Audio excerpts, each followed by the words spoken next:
PMC ప్రేక్షకులకు నమస్కారం. ఎన్నో రంగాల్లో తమకంటూ ప్రత్యేకమైన గుర్తింపును తెచ్చుకుంటున్న మహిళలను పరిచయం చేసే మహామహిళ కార్యక్రమానికి స్వాగతం. ఆమె ఒక ఈవెంట్ మేనేజర్గా ఒక దశాబ్ద కాలంగా అనేక మందికి సుపరిచితులు. కరోనా నేపథ్యంలో ఈవెంట్స్ కొంత తగ్గడంతో తేనెటీగల పెంపకంలో శిక్షణ పొంది ది బీ కీపర్స్ ఫార్మ్ అనే బ్రాండ్ పేరుతో స్వచ్ఛమైన తేనెను, తేనె పరిశ్రమలోని ఉత్పత్తులను వినియోగదారులకు అందిస్తున్న ది బీ కీపర్స్ ఫార్మ్ వ్యవస్థాపకురాలు శ్రీమతి లక్ష్మి గారు ఈనాటి కార్యక్రమంలో మనతో ఉన్నారు. వారినడిగి మరిన్ని విశేషాలు తెలుసుకుందాం. నమస్తే అండి లక్ష్మి గారు. నమస్తే అండి. మీ బాల్యం గురించి, మీ ఎడ్యుకేషన్ ఎక్కడ జరిగింది, మీ ఫ్యామిలీ గురించి కానీ అవన్నీ ఒకసారి షేర్ చేసుకోండి. నా పేరు లక్ష్మి అండి. నేను వెస్ట్ గోదావరి జిల్లా ఏలూరు దగ్గర సీతంపేట అనే గ్రామంలో పుట్టాను. 8th క్లాస్ వరకు కూడా నేను విలేజ్ వాతావరణంలోనే పెరిగాను. అండ్ మాది అంతా వ్యవసాయక కుటుంబం. మా 4 ఫాదర్స్ నుంచి అందరూ వ్యవసాయంలోనే ఉన్నారు. అండ్ మా ఫాదర్ ఇప్పటికీ కూడా వ్యవసాయంలోనే ఉన్నారు. సో అక్కడి నుంచి 8th క్లాస్ తర్వాత మా మదర్ ఏలూరులో టైలరింగ్ షాప్ స్టార్ట్ చేశారు. సో అందుకోసం మేము ఏలూరుకి ట్రాన్స్ఫర్ అవ్వాల్సి వచ్చింది. ఓకే. సో 8th క్లాస్ నుంచి ఇంటర్మీడియట్ వరకు కూడా సిఆర్ రెడ్డి ఉమెన్స్ కాలేజ్లో నేను చదువుకున్నాను. నా ఇంటర్మీడియట్ అక్కడే కంప్లీట్ చేశాను. సో దాని తర్వాత డిగ్రీ వచ్చేసి గుంటూరులో జీవీఆర్ఎండ్ఎస్ కాలేజ్లో చేశాను. ఎంబీఏ ఆకుల శ్రీరాములు కాలేజ్ తణుకులో చేశాను. సో ఈ విధంగా నా విద్యాభ్యాసం అంతా కూడా డిఫరెంట్ సిటీస్లో జరిగింది. సో ఆ విధంగా నా కుటుంబ నేపథ్యంకి వస్తే చెప్పాను కదా, మా పేరెంట్స్ అందరూ కూడా ఫార్మింగ్లోనే ఉన్నారు. అండ్ మా ఇన్లాస్, మా హస్బెండ్ వచ్చేసి తను కూడా ఎంబీఏ చేశారు. తను కూడా బ్యాంక్ ఎంప్లాయీ. వాళ్ళ ఫాదర్, మా ఇన్లాస్ అంతా కూడా చేనేత కుటుంబం నుంచి వచ్చారు. అంటే అందరూ సారీస్ బిజినెస్, చీరల నేతల్లోనే ఉన్నారు. ఇప్పటికీ అందరూ బిజినెస్లోనే ఉన్నారు. సో నాకు 2 బ్రదర్స్. ఒక బ్రదర్ సింగపూర్లో ఆప్టికల్ ఇంజనీర్గా సెటిల్ అయ్యారు. చిన్న బ్రదర్ వచ్చేసి ఫ్యాషన్ డిజైనర్. తను ఇక్కడే బొటిక్స్ ఉన్నాయి తనకి. సో మాదంతా కూడా ఫార్మింగ్ రిలేటెడ్ ఫ్యామిలీ అయితే, మా హస్బెండ్ వాళ్ళదంతా చేనేత కుటుంబం. రెండు డిఫరెంట్. మా ఫాదర్ మాత్రం కంప్లీట్గా ఫార్మింగ్లోనే ఉన్నారు. కొన్ని రోజులు మా కోసం ఇక్కడికి వచ్చినప్పటికీ మళ్ళీ తను మేమందరం మ్యారేజ్ అయ్యి సెటిల్ అయిపోయిన తర్వాత మళ్ళీ ఫార్మింగ్ వైపే వెళ్ళారు. అంటే ఒక ప్యాషన్ లాగా చేస్తూ ఉంటారనమాట. మా మమ్మీ వచ్చేసి కొంచెం క్రియేటివ్ ఫీల్డ్. సో నాకు కానీ మా బ్రదర్కి కానీ మా మమ్మీ నుంచే వచ్చింది ఆ క్రియేటివిటీ అనేది. తేనె సేకరణ అనేది ఎలా స్టార్ట్ చేశారు? ఎందుకు స్టార్ట్ చేయాలనిపించింది? ఎందుకంటే మీ ఫాదర్ ఫార్మింగ్ కాబట్టి స్టార్ట్ చేశారా ఏంటి? ఫార్మింగ్ చిన్నప్పుడు డాడీతో పొలంలోకి వెళ్ళేదాన్ని. ఎద్దుల బండిలో డాడీని రిక్వెస్ట్ చేసుకొని ఎద్దుల బండిలో వెళ్ళేదాన్ని. అంటే అక్కడికి వెళ్ళి రేగి పండ్లు అవన్నీ ఉంటాయి. అవి అంటే ఫ్రెష్గా తినడం నాకు చిన్నప్పటి నుంచి ఇష్టం. మ్యాంగోస్ కానీ, రేగు పండ్లు కానీ ఇలాంటివన్నీ. సో అలా వెళ్ళినప్పుడు డాడీ తేనెటీగల ఆవశ్యకత, అంటే పంట పొలానికి తేనెటీగలు ఎలా ఉపయోగపడతాయి అనేది కూడా నాకు ఎక్స్ప్లెయిన్ చేస్తూ ఉండేవాళ్ళు. తర్వాత అప్పుడు తిన్న ప్యూర్ హనీ నాకు పెద్ద అయిన తర్వాత ఆ టేస్ట్ నాకు మళ్ళీ దొరకలేదు. సో ఇది నేను స్టార్ట్ చేయడానికి 2 కారణాలు ఉన్నాయి. ఒకటి, ఈ మన ప్యూర్ హనీ దొరకకపోవడం ఒక కారణం అయితే, ఈ పాండమిక్ సిచ్యువేషన్లో నేను అప్పుడు తిన్న హనీని గుర్తు చేసుకుంటూ బేసిక్స్లోకి వెళ్ళి దాని గురించి కొంచెం స్టడీ చేసి ఎక్కడ ప్యూర్ హనీ దొరకట్లేదు, అంటే ప్యూర్ హనీ అసలు ఎట్లా సేకరిస్తారు, అసలు ఎలా దొరుకుతుంది, ఇది తయారు చేస్తారా, కలెక్ట్ చేస్తారా ఏంటి అని దాని గురించి స్టడీ చేయడం స్టార్ట్ చేశాను. దాని గురించి ఒక ఎడ్యుకేషన్ అయితే తీసుకున్నారు. ఆల్మోస్ట్ 3-4 months దానిపైన వర్క్ చేశాను. చేసిన తర్వాత ఆన్లైన్లో నాకు ఇక్కడ మన హైదరాబాద్లో NIRDలో రవీంద్ర కుమార్ గారు ట్రైనింగ్ ఇస్తున్నారు అనేది నాకు అర్థమయ్యి వెళ్ళి సార్ని కలిశాను. సార్ని కలిసిన తర్వాత సార్ ఒక మాట అన్నారు, మన తెలంగాణలో బీ కీపింగ్ చాలా తక్కువ ఉంది, మీలాంటి చదువుకున్న వాళ్ళంతా వచ్చి దీనిలో బీ కీపింగ్లో ఖచ్చితంగా అందరికి అవేర్నెస్ తీసుకొని రావాలి అని చెప్పి ఒక మాట అన్నారు. ఎందుకంటే నిజంగానే తెలంగాణలో బీ కీపింగ్ తక్కువగా ఉంది. బీ కీపర్స్ అనేవాళ్ళు చాలా తక్కువ ఉన్నారు. కానీ న్యాచురల్ హనీ ఎలా వస్తుంది, అసలు తేనె సేకరణ ఎలా జరుగుతుంది అనేది చాలామందికి తెలీదు. అంతెందుకు నేను దీనిలోకి వచ్చేంత వరకు నాకు కూడా తెలీదు. సో ఆ విధంగా నేను సార్ అన్న మాట, అంటే ప్రతి మనిషిని కలిసినప్పుడు ఒక రీజన్ ఉంటుంది అంటారు కదా. సో సార్ని కలిసినప్పుడు నేను ఆ రీజన్ కోసమే ఆయన్ని కలిసానేమో అనిపించి ఇంకా ఇంట్రెస్ట్ నాకు చాలా ఎక్కువ అయింది. ఎక్కువై దాని గురించి స్టడీ చేసి ఆయన అడిగాను, సార్ నాకు ట్రైనింగ్ కావాలి, నేను స్టార్ట్ చేద్దామని డిసైడ్ అయ్యాను అని. సార్ చెప్పారు, ఈ పాండమిక్ సిచ్యువేషన్లో నేను ట్రైనింగ్ ఇవ్వలేను అని చెప్పారు. సో ఆయన కూడా స్టిల్ ఎవ్రీ 2 డేస్కి అట్లా ఆయన రిమైండ్ చేస్తూ ట్రైనింగ్ కోసం అడుగుతూ ఉన్నాను. సో నాలాగా ఇంట్రెస్ట్ ఉన్న ఒక బ్యాచ్ని ఫామ్ చేసి పాండమిక్లోనే మాకు ట్రైనింగ్ ఇచ్చారు సార్. సో అలా స్టార్ట్ అయింది నా జర్నీ. అంటే నా స్టడీస్ అయిన తర్వాత కంప్లీట్గా నేను ఈవెంట్ మేనేజ్మెంట్ ఫీల్డ్లో ఉన్నాను. అంటే కొన్ని రోజులు బ్యాంకింగ్లో ఉన్నాను. బ్యాంకింగ్ తర్వాత నాకు 2 సన్స్, పెద్ద బాబు 6th క్లాస్ చదువుతున్నాడు, చిన్న బాబు 3rd క్లాస్ చదువుతున్నాడు. సో చిన్న బాబు పుట్టినప్పుడు నేను కొన్ని రోజులు జాబ్ వదిలేయాల్సి వచ్చింది. ఈవెంట్ మేనేజ్మెంట్ అంటే ఎప్పుడు ఫ్రెష్ ఫ్లవర్స్, ఎప్పుడు బెలూన్స్తోనే చేస్తూ ఉంటారు, యూనిక్గా ఏం చేయలేమే అనే కాన్సెప్ట్ అనిపించింది నాకు. సో దానిపైన స్టడీ చేస్తే థాయ్ పేపర్ ఆర్ట్ అని ఒక కాన్సెప్ట్ నాకు కనిపించింది. సో దానిపైన ఆల్మోస్ట్ 1.5 year వర్క్ చేసి ఈవెంట్ మేనేజ్మెంట్ ఫీల్డ్లో నేను ఎంటర్ అయ్యాను. సో దానికి మా హస్బెండ్ సపోర్ట్ చాలా ఉండింది. ఇద్దరం కలిసి అంటే కొత్త కాన్సెప్ట్ మార్కెట్లోకి వచ్చేసరికి మాకు మంచి పేరు రావడానికి ఎక్కువ టైం పట్టలేదు. అంటే లక్ష్మి యూనిక్గా చేస్తుంది, అంటే ఏ కాన్సెప్ట్ చేసినా ఏ ఈవెంట్ చేసినా యూనిక్గా చేస్తుంది అనే పేరు మాకు వచ్చేసింది. సో ఆ విధంగా 12 years కంటిన్యూస్గా జర్నీ నడుస్తూ ఉంది. సో ఈ పాండమిక్లో నాకు కొంచెం టైం దొరికింది. సో ఆ టైంలో మా ఫాదర్ నుంచి వచ్చిన ఇంట్రెస్ట్ ఏదైతే ఉందో, ఫార్మింగ్ రిలేటెడ్ యాక్టివిటీ ఏదైనా చేయాలనే ఇంట్రెస్ట్ నన్ను ఈ బీ కీపింగ్ వైపుగా అట్లా తీసుకొస్తూ వచ్చింది. సో బీ కీపింగ్లో మీరు ఎన్ని బాక్సెస్తో స్టార్ట్ చేశారు? ఇప్పుడు ఎన్ని బాక్సెస్ ఉన్నాయి? బీ కీపింగ్లో 5 boxesతో నేను స్టార్ట్ చేశాను.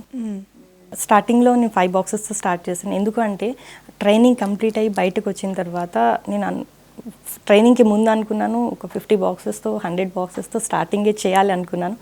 కానీ నాకు అర్థమైంది ఏంటంటే బీ కీపింగ్ అనేది ప్రాక్టీస్కి రిలేటెడ్ యాక్టివిటీ. ఎందుకంటే అది లైవ్ స్టాక్. సో దాని మీద ప్రాక్టీస్ చేయాలి అంటే ఎక్కువ బాక్సెస్తో చేయాలి, ప్రాక్టికల్గా తెలుసుకోవాలి. అంటే బీస్ ఎట్లా బిహేవ్ చేస్తాయి, దాని హనీ కలెక్షన్ ఎలా ఉంటుంది, ఏ ఫ్లోరల్ సోర్సెస్ నుంచి హనీ ఎక్కువగా కలెక్ట్ చేస్తుంది, తర్వాత దానికి డిసీజ్ కంట్రోల్ ఎలా చేసుకుంటుంది, అవన్నీ కూడా మనకి ఫస్ట్ అర్థం కావాలి. సో అర్థం కావాలి కాబట్టి నేను ఒక 5 boxesతో స్టార్ట్ చేశాను.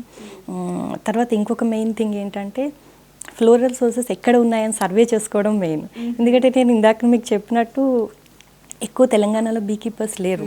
సో ఫౌండేషన్ లేదు. సో ఫ్లోరల్ సోర్స్ ఎక్కడ దొరుకుతుంది అనేది కూడా చెప్పేవాళ్ళు కూడా ఎవరు లేరు. సో రీసెర్చ్ చేసుకుంటూ ఎక్కడ ఫ్లోరల్ సోర్సెస్ ఉన్నాయి సర్వే చేసుకుంటూ సంగారెడ్డి, నిజామాబాద్, తర్వాత గజ్వేల్, తర్వాత యాచారం, ఇబ్రహీంపట్నం, సో ఇవన్నీ మేము కలెక్ట్ చేసుకోవడానికి చాలా టైం పట్టింది మాకు. డీటెయిల్స్ అన్నీ కలెక్ట్ చేసుకొని అక్కడ పెడితే ప్రాబ్లమ్స్ ఏముంటాయి అవన్నీ సర్చ్ చేసుకొని బీ కీపింగ్కి అనుకూలంగా ఉండే పంటల్ని సెలెక్ట్ చేసుకోవడం ఒక ఎత్తు అయితే, దాని తర్వాత వచ్చే ప్రాబ్లమ్స్ ఏముంటాయి కనుక్కొని అవన్నీ చేసుకోవడం ఒక ఎత్తు అయింది. సో 5 boxesతో స్టార్ట్ అయిన జర్నీ ఇప్పుడు నాకు 150 boxes వరకు వచ్చింది. సూపర్. 150 boxes కూడా నేను మా హస్బెండ్ కలిపి చేస్తాము. అంటే వీక్లీ వన్స్ 10 daysకి ఒకసారి మేము ఫామ్ విజిట్ చేస్తాము. మాతో పాటు మా పిల్లల్ని కూడా తీసుకెళ్తాము. వాళ్ళకు కూడా ఇప్పటి నుంచే ట్రైనింగ్ అది he's a bee keeper actually. Yeah, బీస్ని హ్యాండిల్ చేస్తాడు, క్వీన్ని కనుక్కుంటాడు, హనీ ఎక్స్ట్రాక్షన్ చేస్తాడు, ఎవ్రీథింగ్. నేను ఏదైతే చేయగలుగుతానో నా పెద్ద బాబు డెఫినెట్గా చేయగలుగుతాడు అన్నీ. చిన్న బాబుకి కూడా చాలా ఇంట్రెస్ట్ బీస్ అంటే. మేము ఒక 2 days ఫామ్కి వెళ్ళకపోతే మమ్మీ బీస్ ఎలా ఉన్నాయో ఫామ్కి వెళ్ళాలి అని. నాలాగా బీ కీపింగ్ చేసే ప్రతి ఒక్కళ్ళు వాళ్ళ పిల్లల్ని డెఫినెట్గా దీనిలోకి ఆహ్వానించాలి. ఎందుకంటే మనకు ఉన్న డిమాండ్కి సప్లై సరిగా లేదు.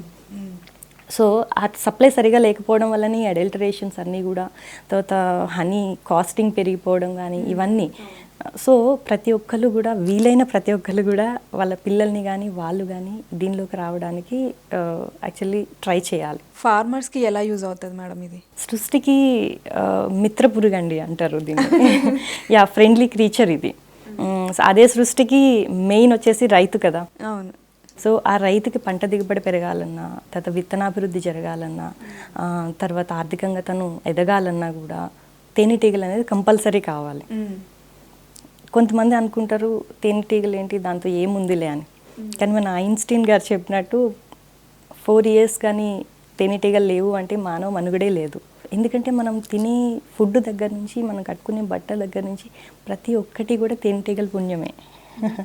మనం తినే ఫుడ్లో 80% ఆఫ్ ఫుడ్ మనకి తేనెటీగల నుంచే వస్తాయి. అది ఎలా వస్తాయంటే ఇప్పుడు ఒక రైతు పంట పండించేటప్పుడు ఎంత మంచి వ్యవసాయ పద్ధతులు అవలంబించినా కూడా, ఎంత మంచి నీటిపారుదల ఉన్నా, పెట్టుబడి ఉన్నా, తర్వాత ఎంత మంచి విత్తనం వేసినా కూడా పంట పెరిగి పువ్వు దశలోకి వచ్చిన తర్వాత తేనెటీగల ఆవశ్యకత ఖచ్చితంగా ఉంటుంది. ఎందుకంటే ఆ పువ్వు పాలినేషన్ కానీ జరగకపోతే అది పువ్వులాగానే రాలి పడిపోతుంది. అంటే అది గింజగా కాయగా అభివృద్ధి చెందదు. అభివృద్ధి చెందకపోతే పంట దిగుబడి రాదు. ఆబ్వియస్గా మంచి గింజగా అది అభివృద్ధి చెందలేదంటే మనకి విత్తనాలు కూడా మంచిగా రావు. సో ఆ విధంగా రైతుకి మెయిన్ హనీ బీస్. ఈ విషయం రైతులు అనే వాళ్ళు ఖచ్చితంగా గుర్తించాలండి. గుర్తించి బీ కీపర్స్ని వాళ్ళ ఫామ్స్లో పెట్టుకోవడానికి వాళ్ళు సపోర్ట్ చేయాలి. తర్వాత ఇంకొక అపోహ ఏముంటుందంటే రైతులకి ఈ బీస్ పెట్టడం వల్ల పువ్వు వాడిపోతుందని, లేదంటే దానిలో ఉన్న సారం అంతా తేనెటీగలు తీసేసుకుంటాయని, చీడపెడ్డలు వస్తాయి దానివల్ల అని, ఇలా చాలా అపోహలు ఉంటాయి తెలియక, అవేర్నెస్ లేక. సో అవన్నీ కూడా రాంగ్ అండి. తేనెటీగలు లేకపోతే మనమే లేము. సో దానివల్ల మంచి జరుగుతుంది కానీ రైతుకి ఎప్పుడు కూడా చెడు జరగదు. అది రైతులని గుర్తించాలి, ఖచ్చితంగా తెలుసుకొని అవేర్నెస్ క్రియేట్ చేయాలి. ఇప్పుడిప్పుడు చాలామంది చదువుకున్న వాళ్ళు కూడా ఈ సేంద్రీయ వ్యవసాయం అని అవి చాలా చేస్తున్నారు. సో వాళ్ళకి తెలుసు యాక్చువల్గా బీస్ ఎంత ఇంపార్టెంట్. సో మాకు కాల్స్ చేస్తూ ఉంటారు, బీస్ మాకు పొలంలోకి కావాలి, రెంటల్ పర్పస్లో ఇస్తారా. సో అంత అవేర్నెస్ వచ్చినందుకు ఐఎమ్ వెరీ హ్యాపీ. ఒక హైవ్లో ఎన్ని బీస్ ఉంటాయి, వాటి రోల్స్ ఏంటి? ఒక హైవ్ అంటే ఒక కాలనీ అంటాము. అంటే ఫర్ ఎగ్జాంపుల్ నా దగ్గర 150 బాక్సెస్ ఉన్నాయంటే ఒక అపైరీ అంటాము, ఒక యూనిట్ అంటాం. సో ఆ 150 బాక్సెస్ ఒక్కొక్క బాక్స్ని ఒక్కొక్క కాలనీ అంటాము. సో అవి ఎంత వండర్ఫుల్ క్రీచర్స్ అంటే మీరు దాని జీవిత చక్రాన్ని కానీ మీరు గమనిస్తే ఎంత క్రమశిక్షణతో పనిచేస్తాయి, ఎంత డెడికేటెడ్గా పనిచేస్తాయి అని అంటే ఒక పుట్టిన దగ్గర నుంచి అది బ్రతికి 45 days అయినా కూడా ఒక్కొక్క టైంలో ఒక్కొక్క పనిని నిర్వర్తిస్తూ క్రమశిక్షణతో పనిచేస్తూ వాటి కాలనీని కాపాడుకుంటూ ఎవరైనా శత్రువులు వచ్చినప్పుడు అటాక్ చేస్తూ అది చనిపోతుందని తెలిసి కూడా, అంటే మన ఇండియన్ ఆర్మీ మన కోసం ఎలా అయితే వర్క్ చేస్తారో ఆ విధంగా తను చనిపోతుందని తెలిసి కూడా అటాక్ చేసి రిమైనింగ్ బీస్కి ఆ స్మెల్ని అక్కడ వదిలేసి వెళ్ళి ఒక మెసేజ్ అనేది పంపిస్తుంది అన్నమాట. ప్రొటెక్షన్. సో ఆ కాలనీని అంత జాగ్రత్తగా కాపాడుకుంటాయి బీస్. సో అంత వండర్ఫుల్ క్రీచరు, సృష్టికి మూలమైన బీస్ని మనం డెఫినెట్గా గుర్తుపెట్టుకోవాలి. సో ఈ బీస్ మనకి 3 రకాలుగా ఉంటాయండి బాక్సెస్లో. ఫస్ట్ వచ్చేసి రాణి ఈగ అంటాము. ఒకే ఒక ఈగ ఉంటుంది బాక్స్ మొత్తం, అంటే ఒక కాలనీ మొత్తానికి ఒకే ఒక బీ ఉంటుంది. ఎగ్స్ లే చేయడం మాత్రం దాని బాధ్యత. దాన్ని రాణి అంటున్నాం కాబట్టి రాణిలానే ఉంటుంది దాని లైఫ్ కూడా. అది తినే ఫుడ్ కానీ దానికి రాయల్ జెల్లీ ఫీడ్ చేస్తాయి మిగిలిన వర్కర్ బీస్ అన్నీ. సో దాని ఫుడ్ కూడా అది తీసుకోలేదు. సో మిగిలిన వర్కర్ బీస్ అన్నీ కూడా దానికి ఫుడ్ ఫీడ్ చేస్తాయి. తర్వాత అది పర్ డేకి 1500 నుంచి 2000 ఎగ్స్ లే చేస్తుంది. సో ఆ రాయల్ జెల్లీ ఫీడ్ చేయడం వల్ల మిగిలిన బీస్ అన్నీ 5 to 6 weeks లైఫ్ స్పాన్ ఉంటే ఒక రాణి ఈగకు మాత్రము 4 to 5 years లైఫ్ స్పాన్ ఉంటుంది. ఆ రాణి ఈగ పని ఓన్లీ ఎగ్స్ లే చేయడమే అనమాట. సో అంటే ఆ కాలనీ మొత్తానికి ఒక క్వీన్ లాగా బిహేవ్ చేసి ఒకవేళ బై ఛాన్స్ రాణి ఈగ లేదు అనే సిచ్యువేషన్లో వర్కర్ బీస్కి అర్థమైంది అంటే విదిన్ అవర్స్లో అవి ఐడెంటిఫై చేసుకొని కొత్త రాణిని క్రియేట్ చేసుకుంటాయి. అంటే ఆ ఫ్రేమ్లో బ్రూడ్ ఫ్రేమ్లో ఉన్న 1 to 3 days లార్వాని తీసుకొని దాన్ని రాణిగా అవే కన్వర్ట్ చేసేసుకుంటాయి. సో అంత మంచి కన్స్ట్రక్షన్ ఉంటుందన్నమాట దాని లోపల. చాలా బాగుంది. తర్వాత నెక్స్ట్ సెకండ్ వచ్చేసి వర్కర్ బీస్ అండి. మొత్తం హైవ్కి మెయిన్ ఇంపార్టెంట్ కీ రోల్స్ ఎక్కువ పని చేసేది వర్కర్ బీసే. ఇవి కొన్ని వేల నుంచి లక్ష సంఖ్య వరకు ఉంటాయి ఇవి. సో ఇవి చాలా అంటే అంటే వీటి లైఫ్ స్పాన్ వచ్చేసి 4 to 5 weeks అనమాట. అంటే ఒక్కొక్క ఏజ్లో ఒక్కొక్క పని చేస్తూ ఉంటాయి. అంటే బేబీ బీగా ఉన్నప్పుడు ఏం చేయాలి, కొంచెం ఏజ్ వచ్చిన తర్వాత అంటే మన చిన్నపిల్లలకి ఏవైతే చిన్న చిన్న పనులు చెప్తూ ఉంటాం కదా, చిన్నప్పుడే పెద్ద పనులు చెప్పాం కదా, సో అదేవిధంగా వాటికి కూడా ఒక్కొక్క ఏజ్లో ఒక్కొక్క పని ఉంటుంది అనమాట.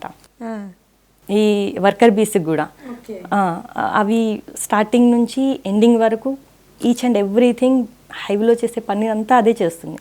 ఒక ఏజ్లో దాని వ్యాక్స్ గ్లాండ్స్ నుంచి వ్యాక్స్ని ఉత్పత్తి చేస్తే, ఒక ఏజ్లో రాయల్ జెల్లీ ఉత్పత్తి చేస్తే, ఒక ఏజ్లో వెళ్ళి నెక్టారు పొలెను కలెక్ట్ చేసుకొని వస్తే, ఒక ఏజ్లో హైవ్ని క్లీనింగ్ బాధ్యతలు తీసుకుంటే, ఇవన్నీ అంటే ఫీడ్ చేయడం దగ్గర నుంచి ప్రతి ఒక్కటి దానికి చాలా ఇంపార్టెంట్ కీ రోల్ ఉంటుందన్నమాట.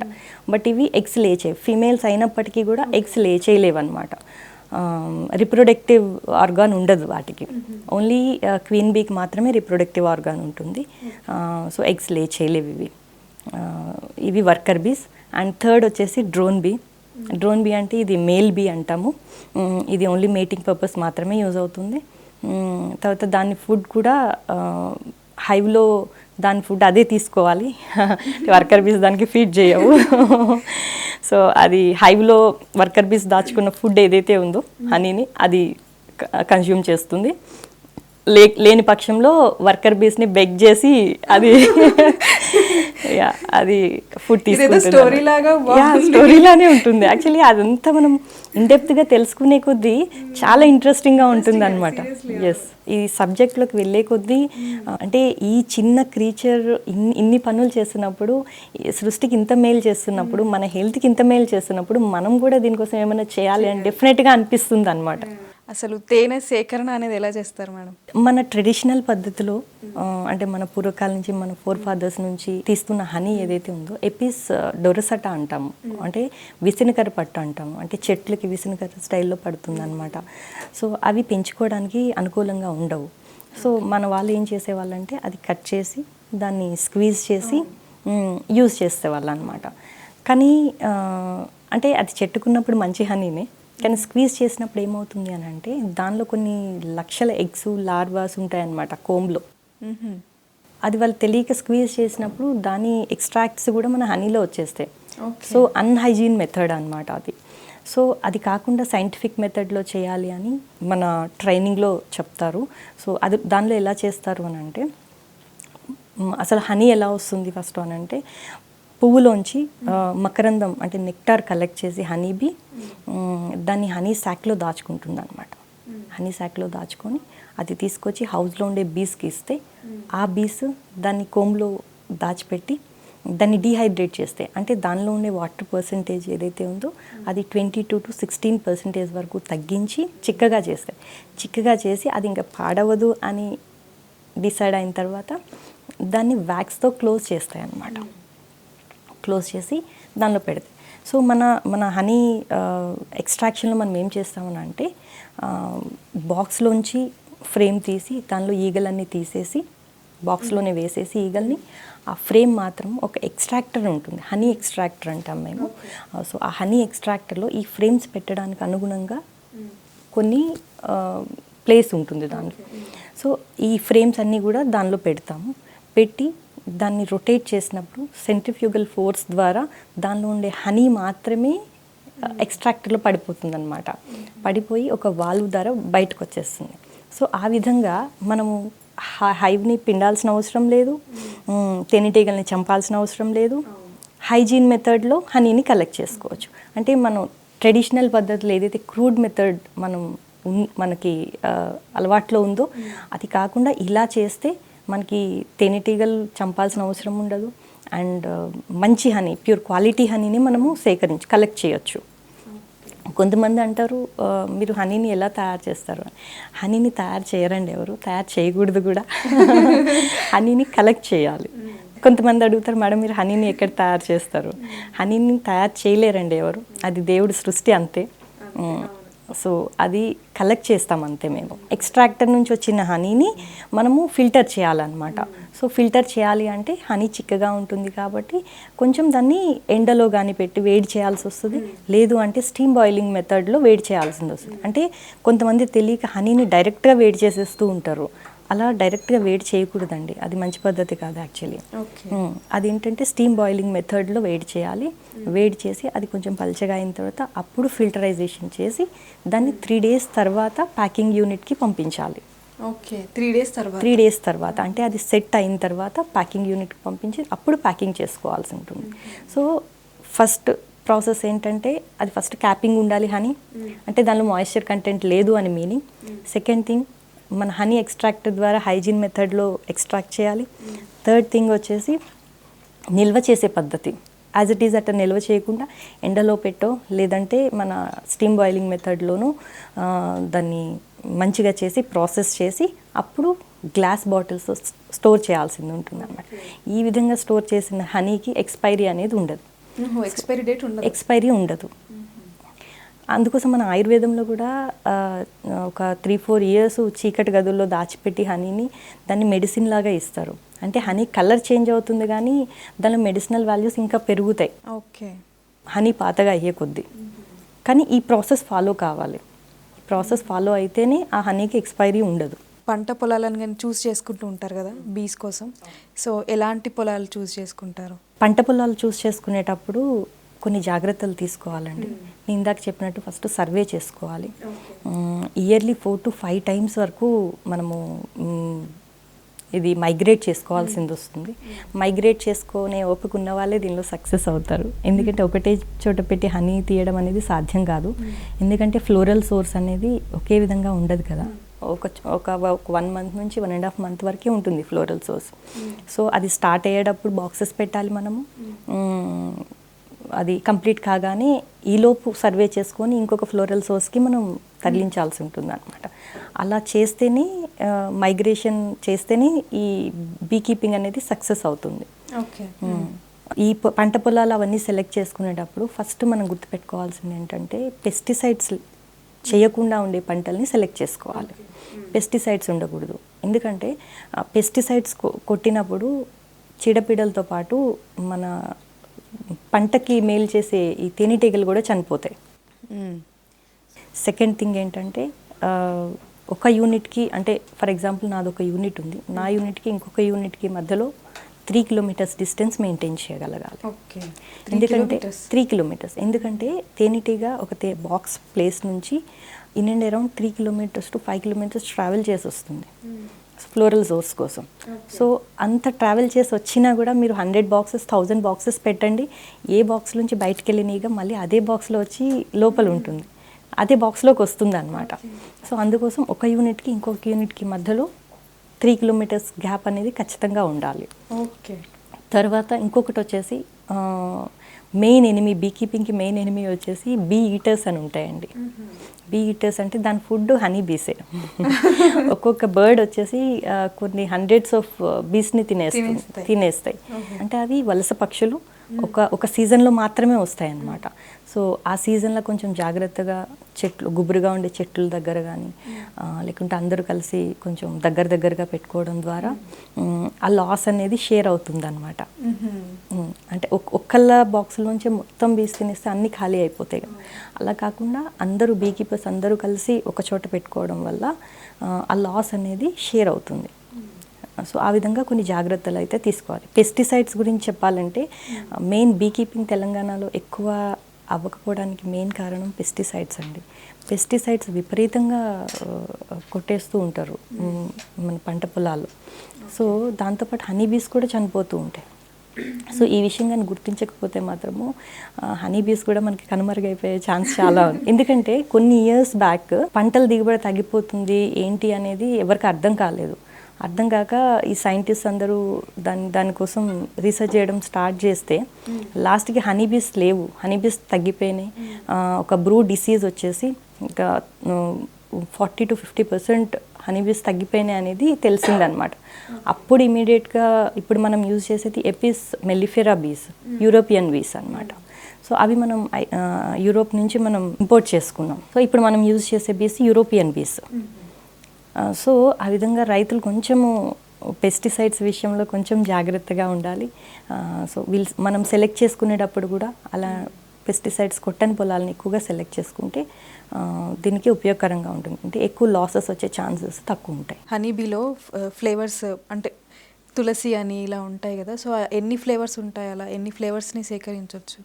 మీరు ఎలా సేకరిస్తారు ఫ్లేవర్స్? కొంతమంది అనుకుంటారు, ఫర్ ఎగ్జాంపుల్ ఇప్పుడు మేము నిజామాబాద్ ఉంది, నిజామాబాద్లో పొద్దుతిరుగుడు, మనకి వామతేనె, తర్వాత నల్గొండలో బత్తాయి తేనె, స్వీట్ లైమ్. సో ఇలా రకరకాల తేనెను సేకరిస్తూ ఉంటాను అనమాట. స్వీట్ లైమ్ హనీ అంటే కొంతమంది అనుకుంటారు స్వీట్ లైమ్ ఎక్స్ట్రాక్ట్ దానిలో ఇన్ఫ్యూజ్ చేస్తారేమో అని అనుకుంటారు, కానీ అది కాదండి. అంటే ఆ ఫ్లేవర్ దానికి ఎలా వస్తుంది అని అంటే, ఒక పంట పొలం మనం సెలెక్ట్ చేసుకున్నప్పుడు అక్కడ ఎక్కువ విస్తీర్ణంలో ఉండే లాగా చూస్ చేసుకుంటాం అనమాట. అంటే బత్తాయే ఒక 150-200 ఎకర్స్లో ఉన్న ప్లేస్ని సెలెక్ట్ చేసుకుంటాం మేము. సెలెక్ట్ చేసుకొని అక్కడ బాక్సులు పెట్టేసుకుంటాం. పెట్టుకున్నప్పుడు అక్కడ కలెక్ట్ అయ్యే నెక్టార్ అంతా కూడా ఆల్మోస్ట్ 80-90% అదే ఫ్లవర్స్ నుంచి వచ్చే నెక్టార్ అయి ఉంటుంది కదా. విదిన్ 3 కిలోమీటర్స్ రేడియస్లోనే తిరుగుతుంది. సో ఆ రేడియస్లో అదే ఫ్లోరల్ సోర్స్ ఉంటుంది కాబట్టి అదే ఫ్లవర్ నుంచి అది నెక్టార్ కలెక్ట్ చేస్తుంది, అంతే కదా. సో ఆ విధంగా డిఫరెంట్ టైప్స్ ఆఫ్ హనీస్ని కలెక్ట్ చేస్తాం అనమాట. అంటే ఒక సీజన్లో నేను చెప్పినట్టు 4-5 సార్లు మేము మైగ్రేట్ చేయాల్సింది ఉంటుంది. ఒక్కొక్కసారి ఒక్కొక్క టైప్ ఆఫ్ పంట పొలాల్లో పెడతాము. ఆ విధంగా అంటే రకరకాల పంట తోటలు ఉంటాయి. మనం హనీ అనేది పండ్ల తోటల నుంచి, పూల తోటల నుంచి, తర్వాత నూనె గింజల పంటల నుంచి, తర్వాత మన ఔషధ గుణాలు ఉండే మొక్కల నుంచి, అన్నిటి నుంచి కూడా సేకరిస్తాం అన్నమాట. పండ్లు వస్తే నిమ్మ, బత్తాయి, నారింజ, దానిమ్మ, పుచ్చ, రేగు, ఇవన్నిటి నుంచి కూడా మంచి హనీ కలెక్ట్ అవుతుంది. తర్వాత యూకలిప్టస్, వామతేనె, ఇవన్నీ కూడా దానిలో ఇన్ని డిఫరెంట్ ఫ్లేవర్స్ ఉంటాయి అన్నమాట. మేము అట్లా కలెక్ట్ చేస్తాం. ఎందుకంటే ఒక్కొక్క టైప్ ఆఫ్ హనీలో ఒక్కొక్క టైప్ ఆఫ్ మెడిసినల్ వాల్యూ ఉంటుంది. సో ఇప్పుడు వామ్ ఉంది, వామ్లో ఒక మెడిసినల్ వాల్యూ ఉంటుంది. అదే మెడిసినల్ వాల్యూ మనకి దీనిలో కూడా ఉంటుంది అనమాట, హనీలో కూడా ఉంటుంది. అదేదో ఇన్ఫ్యూజ్ చేస్తేనో అట్లా రాదు. అంటే ఆ ఫ్లవర్కి ఉండే టేస్ట్ ఆటోమేటిక్గా దానికి వచ్చేస్తుంది. ఆ ఫ్లేవరు, ఆ మెడిసినల్ వాల్యూ ఆటోమేటిక్గా హనీకి వచ్చేస్తుంది. ఎందుకంటే దానిలోంచి కలెక్ట్ చేసే నెక్టారే కాబట్టి అలా వచ్చేసింది. సో ఆ విధంగా మనకి ఆ హెల్త్ రిలేటెడ్ ఇష్యూస్ ఉన్న వాళ్ళకి ఆ హనీని మనం ఇవ్వచ్చు. అంటే వాళ్ళకి చాలా మంచిది. కొంతమంది తెలిసిన వాళ్ళు అడుగుతారు, నాకు ఈ హనీ ఉందా మీ దగ్గర, ఈ హనీ కావాలి, తులసి హనీ కావాలి, ఇలా అడుగుతూ ఉంటారు అన్నమాట. డైరెక్ట్గా వచ్చి మీ దగ్గర తీసుకెళ్తుంటారా హనీ? తీసుకెళ్ళిన వాళ్ళు మంచి కాంప్లిమెంట్స్ ఇస్తూ ఉంటారు అనమాట. మీ హనీ వాడిన తర్వాత చాలా మంచి జరిగింది మాకు, చాలా మోటివేషన్ అలా ఉంటుంది అనమాట. సో అందుకోసం మేము రీటైల్గా కూడా ఇస్తాము అండ్ ఆన్లైన్ స్టోర్స్ వాళ్ళు కూడా తీసుకుంటారు. అంటే న్యాచురల్ హనీకి ఇప్పుడు ఆర్టిఫిషియల్ హనీకి డిఫరెన్స్ ఏంటంటారు మేడం? చాలా మందికి తేనె అసలు ఎలా వస్తుంది అనేది తెలియదండి. ఒక తేనె ఎలా వస్తుంది అంటే పువ్వులోంచి, ఆ మకరంద గ్రంథుల్లోంచి హనీ అనేది తీసుకొని తేనెటీగా దాన్ని హనీ శాక్లో దాచుకొని, ఇందాక నేను చెప్పాను కదా, సో దాన్ని డీహైడ్రేట్ చేసి అప్పుడు మనకి హనీగా ఇస్తుంది. అప్పుడు ఏమవుతుందంటే దానిలో కొన్ని ఎంజైమ్స్ యాడ్ అవుతాయి. పువ్వులోంచి అది మకరందం సేకరించిన తర్వాత దానిలో కొన్ని ఎంజైమ్స్ యాడ్ చేస్తుంది హనీబీ. యాడ్ చేయడం వల్ల రియాక్షన్ జరుగుతుంది. ఆ రియాక్షన్తో సాలిడ్ షుగర్స్ కాస్త డైల్యూటెడ్ షుగర్స్గా కన్వర్ట్ అయిపోతాయి అన్నమాట. కన్వర్ట్ అయ్యి దానికి ఆ మెడిసినల్ వాల్యూ అనేది వస్తుంది అనమాట. సో డైరెక్ట్గా ఫ్లవర్ నెక్టార్కి ఇది ఉండదు, దాని ఎంజైమ్స్ యాడ్ చేయడం వల్లనే దానికి ఆ పవర్ వస్తుంది అనమాట, ఆ మెడిసినల్ వాల్యూ వస్తుంది. సో ప్రతి ఒక్కళ్ళు కూడా అంటే ఏ హెల్త్ రిలేటెడ్ ఇష్యూ ఉన్న వాళ్ళు ఆ రకమైన హనీ తీసుకోవడం వల్ల చాలా మంచి ఉపయోగం ఉంటుంది. అంటే ఇప్పుడు హెల్త్కి రిలేటెడ్ అయి ఉంటాయి అన్నమాట. బీ కీపింగ్ నుంచి చాలా వాల్యుబుల్ ప్రొడక్ట్స్ని మనం ఎక్స్ట్రాక్ట్ చేయొచ్చు అండి. సో దానిలో ఫస్ట్ ఇంపార్టెంట్ ప్రోడక్ట్ వచ్చేసి రాయల్ జెల్లీ. రాయల్ జెల్లీ అంటే రాణికి ఇచ్చే ఆహారం, అది పేరులోనే ఉంటుంది. రాయల్ చెప్పాను కదా, అది రాణికి ఇచ్చే ఆహారం అన్నమాట. సో అది చాలా అంటే చాలా వాల్యుబుల్ ప్రొడక్ట్. సో ఆ రాయల్ జెల్లీని వర్కర్ బీస్ ఎక్కడి నుంచో బయట నుంచి తీసుకొని రావు, దాని బాడీలోనే ఉత్పత్తి అవుతుందని. వర్కర్ బీస్ బాడీలోనే ఉత్పత్తి అయ్యి నర్సింగ్ బీస్ ప్రొడ్యూస్ చేస్తాయి ఆ రాయల్ జెల్లీని. ప్రొడ్యూస్ చేసి రాణికి ప్లస్ లార్వా దశలో ఉండే బీస్కి ఫీడ్గా ఇస్తాయి అన్నమాట. సో దాన్ని మనం స్పెషల్ ట్రైనింగ్ ఉంటుంది దానికి. ఆ ట్రైనింగ్ తీసుకొని ఆ రాయల్ జెల్ ఎక్స్ట్రాక్షన్ ఎలా తెలుసుకొని దాన్ని ఎక్స్ట్రాక్ట్ చేయొచ్చు. ఎక్స్ట్రాక్ట్ చేసిన తర్వాత కూడా మనకి ఓపెన్ వెదర్ కండిషన్లో ఉంచలేము దాన్ని. దాన్ని -డిగ్రీస్లో ఫ్రీజింగ్ టెంపరేచర్లో ఉంచాల్సింది వస్తుంది అనమాట. సో ఆ విధంగా royal gel extraction first product. So మనకి తెలిసింది హనీ ఒక్కటే, బట్ దీనిలో చాలా మంచి వాల్యుబుల్ ప్రొడక్ట్స్ని మనం ఎక్స్ట్రాక్ట్ చేయొచ్చు. రాయల్ జెల్లీ కూడా చాలా ఉపయోగాలు ఉన్నాయి. అంటే ఇమ్యూనిటీని పెంచడానికి కానీ, అంటే కొంచెం కాస్ట్ ఎక్కువ ఉంటుంది రాయల్ జెల్లీ. పర్ కేజీ దాదాపుగా 15,000 పైనే ఉంటుంది. సో అది ఎందుకు అంటే అది చాలా తక్కువ క్వాంటిటీలో ఉత్పత్తి అవుతుంది అనమాట రాయల్ జెల్లీ నుంచి. కానీ దానికి అంతే హెల్త్ బెనిఫిట్స్ కూడా ఉంటాయి. అది మనకి ఇమ్యూనిటీని పెంచడానికి కానీ, మేల్ ఫర్టిలిటీని పెంచడానికి కానీ, యాంటీ ఏజింగ్ లాగా ఉపయోగపడుతుంది. తర్వాత క్యాన్సర్ రిస్క్ని తగ్గించడానికి కూడా ఉపయోగపడుతుంది అనమాట. ఇన్ని రకాల బెనిఫిట్స్ ఉంటాయి రాయల్ జెల్లీకి. తర్వాత వచ్చేసి సెకండ్ ప్రోడక్ట్ పొలెన్. పొలెన్ కూడా నేను చెప్పినట్టు గోల్డ్ డస్ట్ అంటాం మేము. అంటే అంత వాల్యుబుల్ ప్రోడక్ట్ అనమాట అది. సో ఈ పొలెన్ అనేది పువ్వుల నుంచి తేనెటీగ మకరందం నెక్టార్ కలెక్ట్ చేసినప్పుడు పుప్పొడిని కూడా కలెక్ట్ చేస్తుంది అనమాట. పుప్పొడిని ఎందుకు కలెక్ట్ చేస్తుందంటే తేనెటీగకి తేనె ఒక్కటే కాదు ఫుడ్, పొలెన్ కూడా ఒక రకమైన ఫుడ్ అనమాట. సో పొలెన్ని కూడా కలెక్ట్ చేసి దానిలో తేనెలో మిక్స్ చేసి దాన్ని ముందు కాళ్ళకు పెట్టుకొని తీసుకొచ్చి హైవ్లో దాచుకుంటుంది అనమాట. అది గ్రెయిన్స్ లాగా ఉంటుంది, చిన్న చిన్న గ్రెయిన్స్ లాగా తయారు చేసుకుంటుంది. ఎందుకంటే పొడి పొడిగా అది తీసుకొని రాలేదు కదా, సో దాన్ని ఒక ముద్దలాగా చేసుకొని కాలుకి అంటించుకొని తీసుకొస్తుంది. సో దానికి కావాల్సినంత పొలెన్ దానికి ఇచ్చిన తర్వాత మన దగ్గర ఒక పొలెన్ ట్రాప్ అని ఉంటుంది. పొలెన్ ట్రాప్ పెట్టి ఎక్స్ట్రా పొలెన్ని మనం ఎక్స్ట్రాక్ట్ చేయొచ్చు. దానిలో కూడా చాలా మంచి ఔషధ గుణాలు ఉంటాయి. సో అది సెకండ్ ప్రోడక్ట్. థర్డ్ ప్రోడక్ట్ వచ్చేసి తేనె. తేనె మనందరికీ తెలిసిందే. తేనె సేకరించినప్పుడు అది ఎక్స్ట్రాక్ట్ చేసినప్పుడు ఆ సాటిస్ఫాక్షన్తోనే బీ కీపర్స్ ఆ ప్రొఫెషన్లో సర్వైవ్ అవుతూ ఉంటారు. ఎందుకంటే ఈజీగా వచ్చే ప్రోడక్ట్ కాదు. ఫార్మింగ్ ఎంత కష్టమో దానికంటే కష్టమైన వర్క్ ఇది. అండ్ దీనికి వర్కర్స్ దొరకడం కూడా కష్టమే. ఎందుకంటే నార్మల్గా ఏదైనా వర్క్ కంటే వర్కర్స్ వస్తారు, కానీ దీనికి తేనెటీగలు కుడతాయి అని చెప్పి కొంచెం రారనమాట. సో ఫిజికల్గా చాలా కొంచెం కష్టం ఎక్కువ. అంటే ఎండలో వర్క్ చేయాల్సింది వస్తుంది రోజంతా. హైవ్స్ని చెక్ చేసుకోవడానికి కానీ, వీక్గా ఉన్న హైవ్స్ని చెక్ చేసుకొని స్ట్రెంగ్తెన్ చేసుకోవడానికి కానీ చాలా వర్క్ ఉంటుంది అనమాట దీనికి. సో ఆ విధంగా తేనెని మనము సేకరిస్తాము. ఆ తేనెని సేకరించిన తర్వాత డైరెక్ట్గా ఫామ్ నుంచి అలానే కన్జ్యూమర్కి చేర్చడం అనేది మా మెయిన్ ఒపీనియన్ అనమాట. ఎందుకంటే మధ్యలో మీడియేటర్స్ వస్తారు, హనీ అడల్టరేషన్ అనేది పెరిగిపోతూ ఉంటుంది. ఎప్పుడైతే ఫార్మర్ నుంచి డైరెక్ట్గా ప్రోడక్ట్ వెళ్ళిందో అది ప్యూర్గా ఉంటుంది. సో బీ కీపర్ దగ్గర ఎప్పుడు కూడా అడల్టరేషన్ జరగదు, మ్యాక్సిమం జరగదు. సో అది డైరెక్ట్గా ఫామ్ నుంచి డైరెక్ట్ కన్జ్యూమర్కి వెళ్ళినప్పుడు అది ప్యూర్ హనీగానే ఉంటుంది. సో అది తేనె. దాని తర్వాత వచ్చేసి ప్రపోలిష్ అంటాం మేము. ప్రపోలిష్ అంటే ఒక గ్లూ లాగా ఉంటుంది అనమాట. గ్లూ అంటే చెట్ల బెరడుల నుంచి, మొగ్గల దగ్గర ఉండే ఆకుల కాండాల నుంచి, తర్వాత మన చెట్టు కొట్టేసిన తర్వాత గమ్ లాంటి మెటీరియల్ వస్తుంది కదా, ఆ గమ్లోంచి సేకరిస్తుంది అనమాట హనీబీ. దానిలో పొల్లెన్ వ్యాక్స్ మిక్స్ చేసి ఒక గమ్మింగ్ మెటీరియల్ లాగా అది యూజ్ చేసుకుంటుంది. అది ఎందుకు యూజ్ చేస్తుంది అని అంటే ఒక బాక్స్లో ఫ్రేమ్స్ ఉన్నప్పుడు ఆ ఫ్రేమ్స్ని ఫర్మ్గా దానికి అంటించడానికి, అంటే కదలకుండా దానికి అంటించేస్తుంది అనమాట. అది అటు ఇటు కదలకుండా, ఫ్రేమ్ కదలకుండా. తర్వాత వెంటిలేషన్, దానికి ఎంత వెంటిలేషన్ కావాలో అంతే వెంటిలేషన్ కావాలి. సో ఎక్స్ట్రా వెంటిలేషన్ ఎక్కువ అవుతుంది అనుకున్నప్పుడు పైన కవర్ ఏదైతే ఉందో ఆ కవర్ని మొత్తం ప్రపోలిష్తో క్లోజ్ చేసేస్తుంది. సో దీనికి కూడా చాలా మంచి హెల్త్ బెనిఫిట్స్ ఉంటాయి. మౌత్ రిలేటెడ్ ఇష్యూస్కి, తర్వాత డెంటల్ ప్రాబ్లమ్స్కి, తర్వాత కత్తిఘాట్లు, పుండ్లు, ర్యాషెస్, ఇలాంటి కైండ్ ఆఫ్ ప్రాబ్లమ్స్కి చాలా మంచి, దీంతో మంచి మెడిసిన్స్ తయారు చేస్తారు ప్రపోలిష్తో. తర్వాత ప్రోడక్ట్ వచ్చేసి వ్యాక్స్. వ్యాక్స్ మీకు అందరికీ తెలిసిందే. ఈ మైనం అనేది తేనెటీగ బాడీలోంచే ఉత్పత్తి అవుతుందన్నమాట.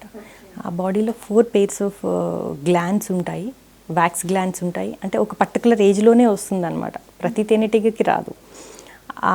ఆ ఏజ్లో అది మైనం ఉత్పత్తి చేస్తుంది. అది ప్రొడ్యూస్ చేసిన ఆ వ్యాక్స్ని కోమ్ కన్స్ట్రక్షన్కి, తర్వాత ఏదైనా క్రాక్స్ అవి వచ్చినప్పుడు అంటించడానికి, తర్వాత హనీ ఫిల్ చేసిన తర్వాత క్లోజ్ చేయడానికి, ఇలాంటి వాటికి వ్యాక్స్ ఉపయోగిస్తుంది అనమాట.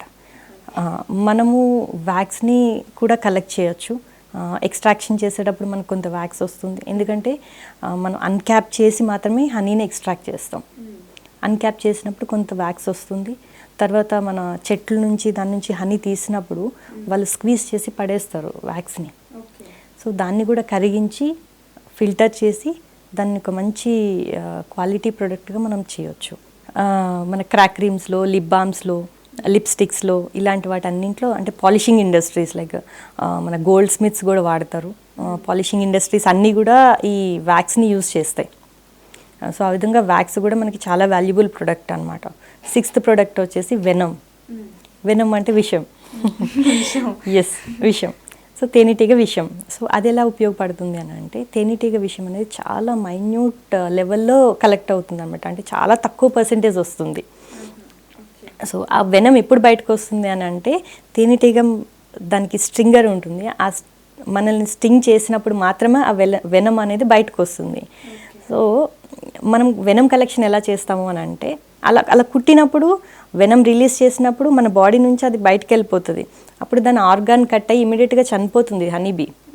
మనం కుట్టిన ఏ హనీబీ అయినా కూడా విదిన్ అవర్స్లో చనిపోతుంది. సో అలాంటి హనీబీ నుంచి వెనం కలెక్ట్ చేయడానికి రీసెంట్గా కొన్ని ఆపరేటర్స్ని కనిపెట్టారు. దాన్ని వెనం కలెక్టింగ్ ఆపరేటర్ అంటాము. సో ఆపరేటర్ని హనీ హైవ్ ముందు పెడతాము. ముందు పెట్టి దాన్ని రన్ చేసినప్పుడు, DC current on and of చేసినప్పుడు, హనీబీ దాని మీద వచ్చినప్పుడు దానికి కొంచెం షాక్ తగిలినట్టు అనిపించి అది కంగారు పడి స్టింగర్ బయటికి తీసి కుట్టడానికి ట్రై చేసినప్పుడు ఆ గ్లాస్ మీద దాని వెనం పడుతుంది అనమాట. సో ఆ విధంగా తేనెటీగ హాని కలగకుండా వెనంని మనం కలెక్ట్ చేయొచ్చు. ఈ వెనము నర్వ్స్ వీక్నెస్, తర్వాత ఆర్థోపెడిక్ రిలేటెడ్ ఇష్యూస్కి మెడిసిన్ లాగా తయారు చేసి వాడతారు అనమాట.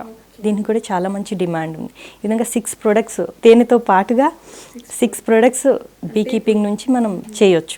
పొల్లెన్ అనేది చాలా మంచి ప్రోడక్ట్ అండి. దీనిలో పొల్లెన్తో మంచి ఇమ్యూనిటీ రావడంతో పాటుగా ఒబిసిటీని కంట్రోల్ చేయడంలో చాలా మంచిగా ఉపయోగపడుతుంది. హిమోగ్లోబిన్ పర్సంటేజ్ పెరుగుతుంది, బీ కాంప్లెక్స్ లాగా ఉపయోగపడుతుంది. ఇన్ని రకాల ఉపయోగాలు ఉంటాయన్నమాట. అంటే ఒక రోజంతా మనం ఫుడ్ తీసుకోకపోయినా కూడా పొలెన్ ఇచ్చే స్ట్రెంగ్త్ సరిపోతుంది మనకి. సో అంత మంచి వాల్యుబుల్ ప్రోడక్ట్ అనమాట. ఇప్పుడిప్పుడు మార్కెట్లో అవగాహన వచ్చింది అందరికీ, మార్కెట్లో దొరుకుతుంది కూడా పొలెన్. సో అది కూడా రాబోయే రోజుల్లో రాయల్ జెల్లీ కానీ, పొలెన్ కానీ హనీతో పాటుగా మంచి వాల్యుబుల్ ప్రొడక్ట్స్. మేడం, ఇప్పుడు హనీని ప్రొడ్యూస్ చేయడం కానీ, హనీని మనం తీసుకోవడం కానీ అసలు మినిమం ఎన్ని డేస్ పడుతుంది, ఎంత టైం పడుతుంది? ఒక తోటలో, ఒక పంట పొలంలో మనం తేనె బాక్సులు పెట్టిన తర్వాత 1.5 month దాన్ని అక్కడే ఉంచాల్సింది వస్తుంది. ఎవ్రీ వీక్ వెళ్ళి చెక్ చేసుకోవాల్సింది వస్తుంది. చెక్ చేసిన తర్వాత 1.5 month తర్వాత దాన్ని ఎక్స్ట్రాక్ట్ చేస్తాము. ఎక్స్ట్రాక్ట్ చేసిన తర్వాత దాన్ని ఎండలో పెడతాము. పెట్టి ఒక 10 days అట్లా ఎండలో పెట్టాల్సింది వస్తుంది. ఎండలో పెట్టిన తర్వాత దాన్ని ఫిల్టర్ చేసి వాడతాం అనమాట. అంటే మనం ఎక్స్ట్రాక్ట్ చేసిన తర్వాత ఒక 1 month తర్వాతనే మనకు ఆ ప్రోడక్ట్ బయటకు వస్తుంది. ఓకే.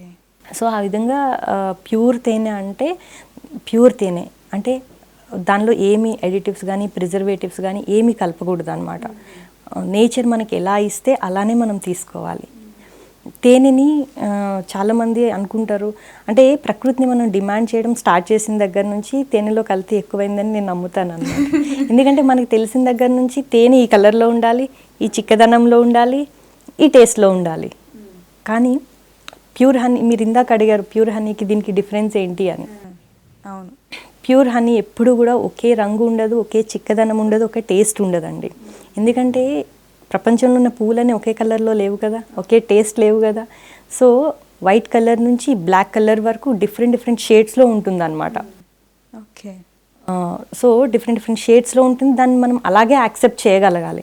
అరే నల్లగా ఉంది, జామున్ హనీ ఉంది, బ్లాక్ కలర్లో ఉంటుంది, అరే నల్లగా ఉంది, ఇది హనీనా ఎడిటివ్స్ ఏమైనా యాడ్ చేశారా దీని అనేది మనము అనుకుంటారు కదా. సో అలా అనుకోకూడదు అనమాట. బీ కీపర్ దగ్గర నుంచి ఏ కలర్లో వచ్చినా కూడా మనం యాక్సెప్ట్ చేయగలగాలి, ఏ చిక్కదనంలో వచ్చినా కూడా యాక్సెప్ట్. ఎందుకంటే మనం చేయగలిగింది ఏం లేదు, నేచర్ ఎలా ఇస్తే మనం అలా తీసుకొని ఇవ్వాల్సింది వస్తుంది. సో ఆ విధంగా ఇచ్చినప్పుడే తేనెలో అంటే యాక్సెప్ట్ చేసే వాళ్ళు కూడా అది ఉండాలి. ఇప్పుడు కంపెనీస్ వాళ్ళు దానిలో కల్తీ చేస్తున్నారంటే డెఫినెట్గా చేస్తారు. ఎందుకు చేస్తారు అని అంటే, ఇప్పుడు ఈ కలర్లో కావాలి, ఇప్పుడు నా దగ్గర బ్లాక్ కలర్లో హనీ వచ్చింది, లేదంటే వైట్ కలర్లో హనీ వచ్చింది, దాన్ని మీరు యాక్సెప్ట్ చేసినప్పుడు నేను అలానే ఇవ్వగలుగుతా. కానీ మీకు ఏం కావాలి, గోల్డ్ కలర్లో కావాలి హనీ, అప్పుడు నేనేం చేయాలి, దాంట్లో ఏదో ఒకటి కలపాలి, మిక్స్ చేయాలి, అంతే కదా.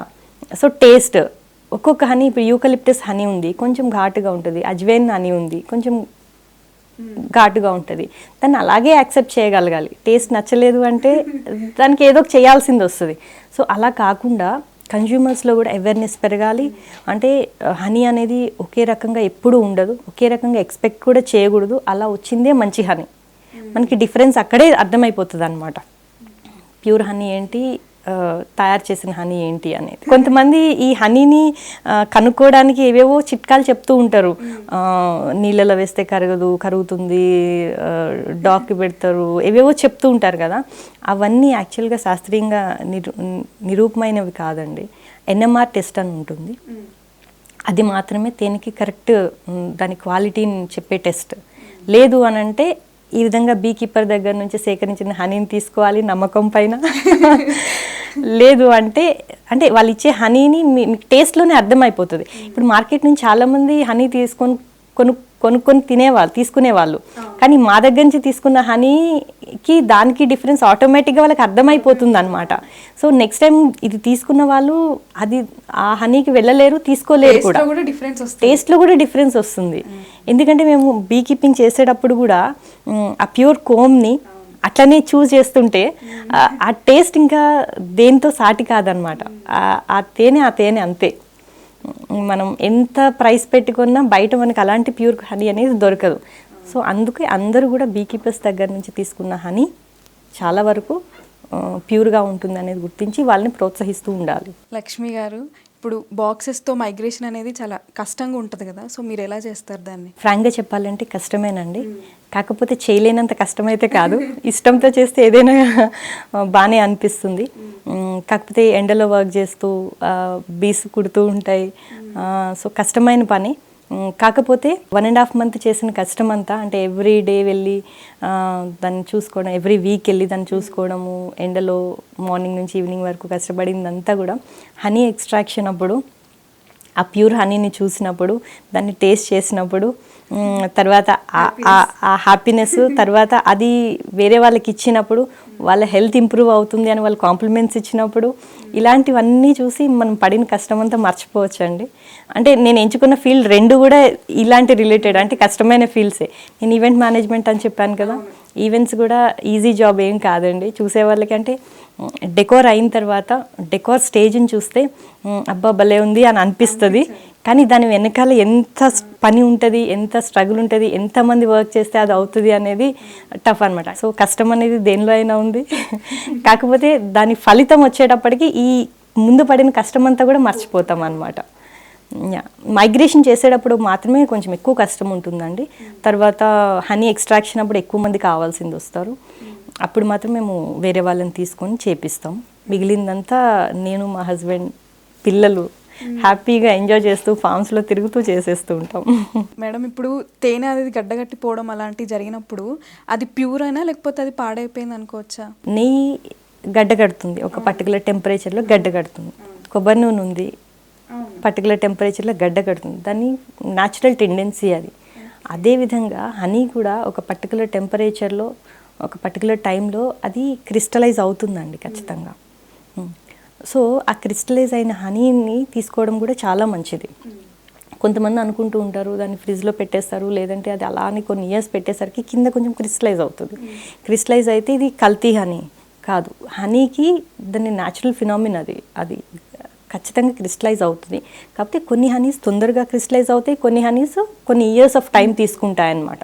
కానీ హనీ క్రిస్టలైజేషన్ అనేది న్యాచురల్ టెండెన్సీ. సో డెఫినెట్గా ఎవరు క్రిస్టలైజ్ అయిందని చెప్పి అది పడేయకూడదు.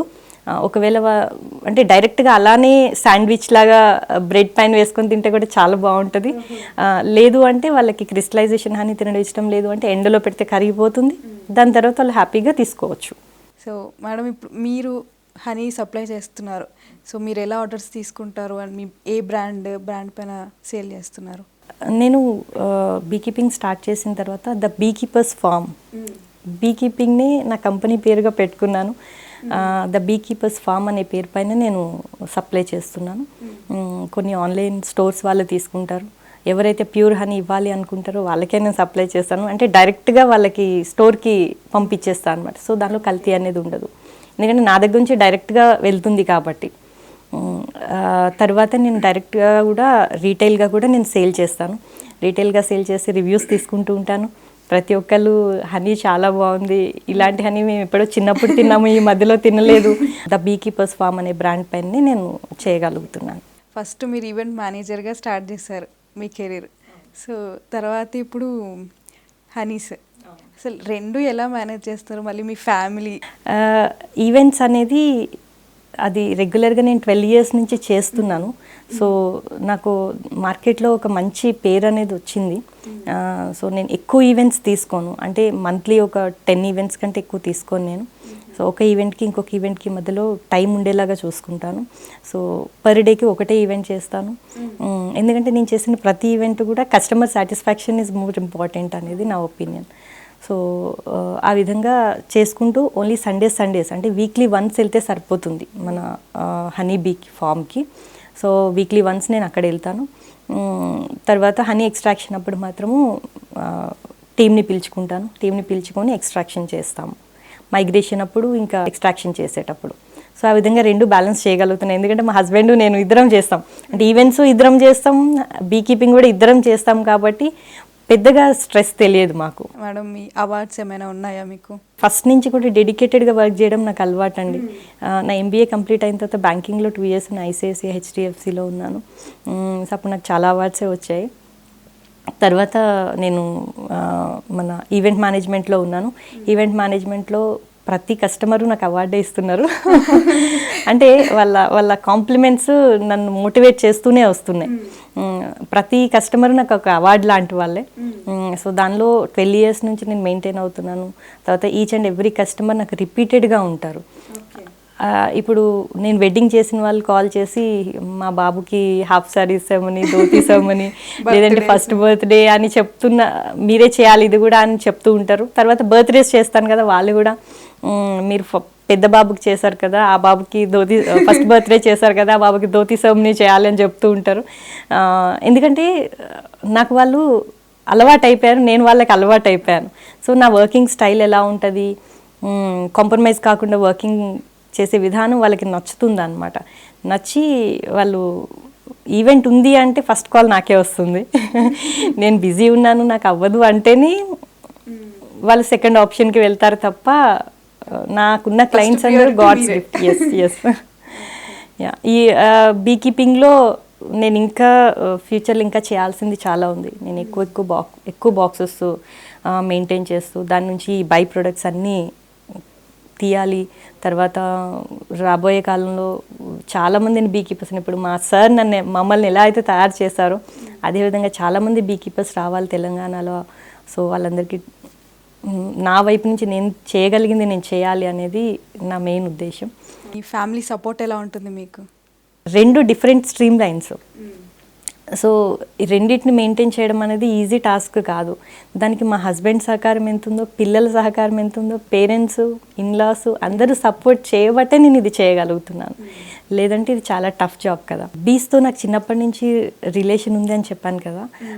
సో నేను బీ కీపింగ్ స్టార్ట్ చేసి 2 years అయింది, కానీ నేను 12 years బ్యాక్ పెట్టుకున్న ఈవెంట్ మేనేజ్మెంట్ కంపెనీ పేరు కూడా నాకు తెలియకుండానే పార్టీ బీస్ అని పెట్టుకున్నాను. అంటే ముందే అది అలా పెట్టేశారు, తర్వాత ఇది రిలేట్ అయింది. సో ఆ విధంగా నాకు తెలిసి ఎప్పటి నుంచో నాకు బీస్తో రిలేషన్ ఉన్నట్లుంది. సో మేడం, ఫైనల్లీ మీరు ఉమెన్కి ఏం చెప్తారు? ఇలాగే ఏదో చేద్దామని అనుకున్న వాళ్ళందరికీ మీరిచ్చే సజెషన్స్ కానీ ఏంటి? ప్రతి ఒక్కరికి ఒక యూనిక్నెస్ అనేది ఉంటుందండి. నేను బ్యాంకింగ్ వదిలేసిన తర్వాత నేను ఆలోచిస్తున్నప్పుడు నేను ఏం చేయగలను, నేను నాలో ఏముంది, ఏం యూనిక్నెస్ ఉంది అని నేను ఆలోచించినప్పుడు నాలో క్రియేటివిటీ ఉంది, నేను ఇది చేయగలుగుతానని నేను గుర్తించి దానిలో సక్సెస్ఫుల్గా నేను చేయగలుగుతున్నాను. అలా ప్రతి ఉమెన్ కూడా వాళ్ళల్లో ఏదో ఒక యూనిక్నెస్ ఉంటుంది. దాన్ని ఏంటి అనేది వాళ్ళు కనుక్కోవడమే main important task. Bee keeping కూడా డెఫినెట్గా చేయొచ్చండి. కాకపోతే కొంచెం డెఫినెట్గా కష్టమైన జాబే, ఈజీ ఇది ఏం కాదు. దానికి ఇష్టపడిన వాళ్ళు, మైగ్రేట్ చేయడానికి ఇష్టంగా ఉన్న వాళ్ళు మాత్రం బీ కీపింగ్లో సక్సెస్ అవుతారు ఖచ్చితంగా. దీనికి ఏజ్ లిమిట్ లేదు, and at the same time సొంత పొలం ఉండాల్సిన అవసరం లేదు, and at the same time జెండర్ది అంటే అమ్మాయిలే చేయాలి అబ్బాయిలే చేయాలి అనేది కూడా ఏం లేదు. తర్వాత ఫుల్ ప్లెజ్డ్గా దీనిలో చేయాల్సిన అవసరం లేదు. వేరే వర్క్ చేసుకుంటే కూడా ఇది చేసుకోవచ్చు. సో ఫ్యూచర్లో మన తెలంగాణకి బీ కీపర్స్ రావాల్సిన అవసరం చాలా అంటే చాలా ఉంది. మనకి ఆంధ్రాతో కంపేర్ చేస్తే తెలంగాణలో చాలా తక్కువ మంది ఉన్నారు. నా బ్యాచ్ నుంటే ఒక 3 మెంబర్స్ బీ కీపర్స్ వచ్చారు. సో ఆ విధంగా ఇంకా చాలామంది రావాలి, దీని గురించి అవేర్నెస్ తీసుకొని రావాలి. వచ్చిన వాళ్ళు కూడా వేరే వాళ్ళని తీసుకొని రావడానికి ట్రై చేయాలి. అప్పుడే మనకి హనీ డిమాండ్ కానీ, లేదంటే ఇది ఇలా కొనసాగితే రైతులకి బీస్ దొరకవు పాలినేషన్ కోసం. సో వాళ్ళు కూడా రెంటల్కి తెచ్చుకోవాల్సిన పరిస్థితి వస్తుంది. హనీ కన్జ్యూమర్స్కి కూడా ప్యూర్ హనీ దొరకదు, అడల్టరేటెడ్ హనీ దొరుకుతుంది. తర్వాత దాని కాస్ట్ కూడా చాలా ఎక్కువ ఉంటుంది. అంతే కదా, డిమాండ్ ఎక్కువగా ఉన్నప్పుడు సప్లై దానికి తగినట్టుగా లేకపోతే డెఫినెట్గా మనము దాన్ని ఫేస్ చేయాల్సింది వస్తుంది. సో రైతులు కానీ కన్జ్యూమర్స్ కానీ ఇది ఆలోచించి రైతులు కొంచెం పెస్టిసైడ్స్ అవి కొట్టకుండా బీ కీపర్స్ని బాక్సెస్ని వాళ్ళ ఫామ్లో పెట్టుకునేలాగా వాళ్ళని ఎంకరేజ్ చేయాలి. కన్జ్యూమర్స్ కూడా బ్రాండెడ్ వాటికి జోలికి పోకుండా చిన్న చిన్న బీ కీపర్స్ ఉంటారు, వాళ్ళ దగ్గర నుంచి హనీ తీసుకొని కన్జ్యూమ్ చేయాలి. సో ఆ విధంగా చేసినట్టయితే కొత్త బీ కీపర్స్ రావడానికి అవకాశం ఉంటుంది. ఎందుకంటే బీ కీపర్స్తో మెయిన్ ప్రాబ్లం ఏంటంటే మార్కెటింగ్ ఉండదు, మార్కెటింగ్ చేసుకోలేరు. సో వాళ్ళు ప్యూర్ ప్రొడక్ట్ ఇచ్చినా కూడా దాన్ని ఎలా మార్కెట్ చేసుకోవాలనేది తెలీదు. సో డైరెక్ట్గా వాళ్ళ దగ్గర నుంచి కన్జ్యూమర్కి రీచ్ అయింది అని అంటే వీళ్ళు విన్ విన్ సిచ్యువేషన్, వీళ్ళకి బాగుంటుంది వాళ్ళకి బాగుంటుంది. రైతులు కూడా అంతే, వాళ్ళ పొలంలో బాక్సులు పెట్టుకొని ఇచ్చినప్పుడు వాళ్ళకి బీ కీపర్ కంటే కూడా ఎక్కువ ప్రాఫిట్ రైతులకు ఉంటుంది. వాళ్ళకి వీళ్ళకి కూడా విన్ విన్ సిచ్యువేషనే అవుతుంది. ఈ అవేర్నెస్ మాత్రం వస్తే చాలండి, బీ కీపింగ్ మన తెలంగాణలో చాలా మంచిగా అభివృద్ధి చెందుతుంది. దానికోసం గవర్నమెంట్ కూడా చాలా మంచి పథకాలన్నీ తీసుకొస్తున్నారు. సో దాన్ని యూటిలైజ్ చేసుకొని కొత్త వాళ్ళందరూ కూడా బీ కీపింగ్లోకి రావచ్చు, అట్ ద సేమ్ టైం ఈవెంట్స్లో కూడా రావచ్చు. Thank you so much madam. Me time అంతా స్పెండ్ చేసి బీ కీపింగ్ గురించి అన్నీ చాలా బాగా చెప్పారు, బాగా ఎక్స్ప్లెయిన్ చేశారు. తెలియని వాళ్ళకి కూడా ఇలా ఉంటుందా అనేది. Thank you. ఇంత మంచి అవకాశం ఇచ్చిన పిఎంసి ఛానల్ వారికి నా ధన్యవాదాలు. సో చూశారు కదా బీ కీపింగ్ గురించి లక్ష్మి గారు చెప్పిన వివరాలు. మరో కార్యక్రమంలో మరో మహిళతో మళ్ళీ కలుద్దాం. అప్పటి వరకు చూస్తూనే ఉండండి పిఎంసి ఛానల్. నమస్తే.